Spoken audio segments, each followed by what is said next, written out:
India 24 के news bulletin में आप सभी का स्वागत है। तो आइए देखते हैं आज की कुछ खास खबरें।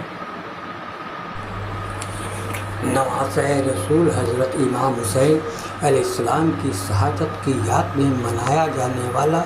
मुहर्रम का पर्व बहराइच में भी पूरी अकीदत के साथ पूरे जोश व खरोश के साथ बनाया गया,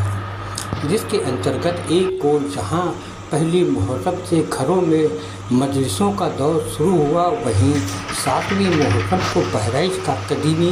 दुलदुल जुलूस भी निकाला गया। इसके अलावा हज़रत हुसैन की शहादत के दिन भी 10वीं मुहर्रम को दुलदुल का जुलूस निकाला गया, जबकि 9वीं मुहर्रम को शहर के काजीपुरा स्थित इमाम बाड़े में जहां आग का मातम हुआ और मजलिसें आरास्ता की गई, वहीं पूरे ज़िले भर में ताजिए भी रखे गए और 10वीं मुहर्रम को वो ताजिए भी दफन किए गए। मुहर्रम पर्व को शांतिपूर्वक संपन्न कराने के लिए ज़िले की पुलिस प्रशासन की ओर से भी बड़े पैमाने पर सुरक्षात्मक व्यवस्थाएं की गई थी और इस संदर्भ में ज़िले के पुलिस कप्तान द्वारा पूरे कार्यक्रमों पर नज़र बनाए रखी गई।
बहराइच जनपद में मुहर्रम के कार्यक्रम बहुत ही व्यापक पैमाने पर मनाए जाते हैं और इसमें काफ़ी संख्या में लोग जुटते हैं। जो यहाँ पर आंकड़ा है कि करीब 10,000 ताजिए रखे जाते हैं और पहली मुहर्रम से लेकर 10वीं मुहर्रम तक 1400 जुलूस निकलते हैं, जिसमें 10वीं मुहर्रम के दिन 700 कुछ जुलूस निकलते हैं। इसको देखते हुए बड़े ही व्यापक पैमाने पर सुरक्षा प्रबंध किए गए हैं। इसमें हम लोगों को 2 कंपनी PAC भी मिली हुई है, जिसका हम लोगों ने प्रॉपर डिप्लॉयमेंट किया गया है और पूरे